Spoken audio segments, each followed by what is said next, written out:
నీరు తీసుకున్నాం జమిని చిన్న అవతల కదా బాగుంది దియండి సార్ నేను రమ్మను ఎందుకు రాను సార్ నేను అనుకుంటా మీ నుంచే ముందు కదా బస్సు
లైన్ తెలుసుకున్నా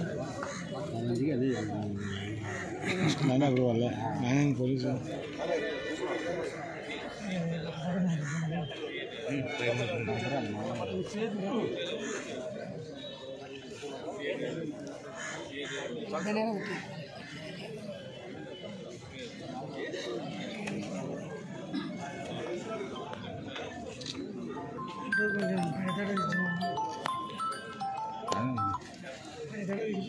తీసుకోలేనా బసానే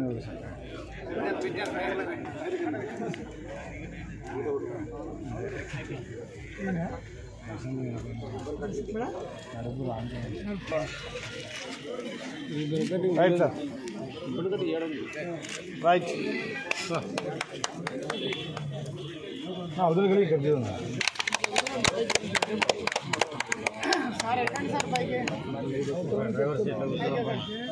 డ్రైవర్ గారు ఎక్కాలి డిఎం సార్ ఎక్కడ ఉందో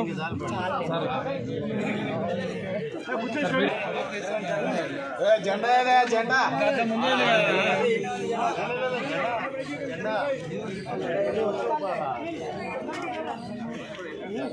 పక్క జరగండి కొంచెం సైడ్ ఇవ్వండి బస్సు ముందుకు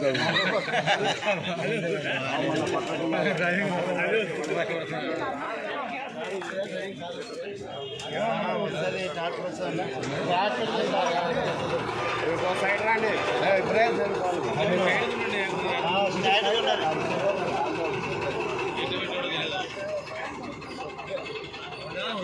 ఏం వస్తలేదు అదే అర్థం ఉంది అర్థము క్లారిటీ రావడం లే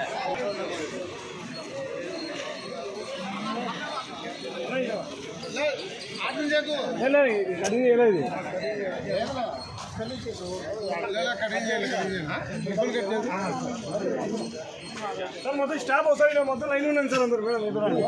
ఇతరులు చేసాం మేడం లోపల నుంచి వస్తుంది పర్మిషన్ అయిపోయినాక ముందర ఆపక అయిపోతుంది రెడీ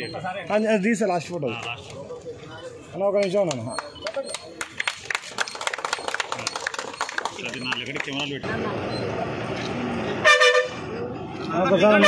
తీసిన వాళ్ళు దిగేస్తే వెనక ఇంకో వేరే కొద్దిగా జరగానే కిటికీ కానీ చూపించండి ప్రెస్ వాళ్ళు తీసుకుంటాను అక్కడ నుంచి తీసుకుంటారు ఫోటో చేశారు అక్కడ లెఫ్ట్ ఏం లేదన్నా బ్రహ్మాండంగా వస్తుంది చేశారు అక్కడ సైడ్ కూడా ఓకే ఎవరేకుండా వాళ్ళే రాను సార్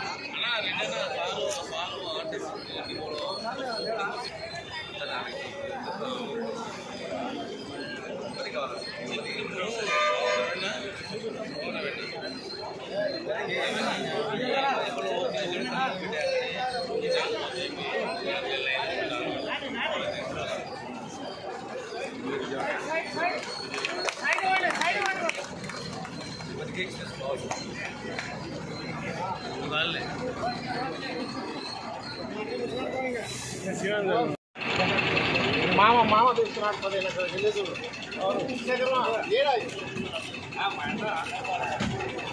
ఒకసారి పెట్టాను మళ్ళా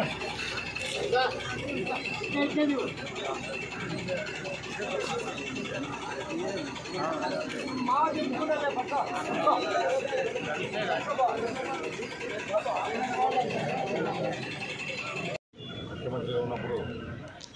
1 అక్టోబర్ 1986లో ఈ స్టార్ట్ చేయడం జరిగింది. వాటిని కొనసాగిస్తూ ఈ రోజు వరకు కూడా ప్రజలకు అనేక గ్రామాల్లో సౌకర్యవంతంగా ఈరోజు ఆర్టీసీ డిపో వాళ్ళు మెరుగైన సేవలు అందించడానికి ఈరోజు సూపర్లకి అంతేకాకుండా మేనేజర్ గారు నా దృష్టికి తీసుకురావడం ఏంటంటే అన్ని డిపోలకు ఇంద్ర బస్సులు వస్తున్నాయి సార్, మన డిపోకి ఇంద్ర బస్సులు లేవని చెప్పేసి నాకు మొన్న చెప్పడం జరిగింది. ఆర్టీసీ చైర్మన్ అయినటువంటి ద్వారకా తిరుమలరావు సార్ దృష్టికి తీసుకెళ్లి ఈ విషయాన్ని, అలాగే మంత్రి ఎవరైతే మన రాంప్రసాద్ రెడ్డి గారు ఉన్నారో వారి దృష్టికి కూడా తీసుకెళ్లడం జరిగింది. నందిగుట్టు టు కర్నూలు టు విజయవాడ 2 సర్వీసులు, ఇక అదే కాకుండా ఇక్కడ నుంచి బెంగళూరు కూడా ఒక సర్వీసు, తిరుపతికి ఒక సర్వీసు, 4 ఇంద్రా సర్వీసులు అడగడం జరిగింది. వాటిని వెంటనే స్పందించి మినిస్టర్ గారు అయితేనే ఉంది, చైర్మన్ ఎండీ ఉన్నటువంటి ద్వారకా తిరుమలరావు గారు అయితేనే ఉంది, సానుకూలంగా స్పందించారు. కాబట్టి త్వరలోనే మన నందిగుట్టు డిపో బస్సుకు మన డిపోలో కూడా ఇంద్రా బస్సులు సర్వీసులు స్టార్ట్ చేయాలనే ఉద్దేశంతో, అలాగే ఏదైతే మరమ్మతులు కావాలని చెప్పేసి డిపో మేనేజర్ గారు కొన్ని నా దృష్టికి తీసుకురావడం జరిగింది. సంబంధిత ఆర్టీసీ ఎగ్జిక్యూటివ్ వాళ్ళని కూడా పిలిపించి అందరి ఎక్కడెక్కడైతే ప్లానింగ్ ఉందో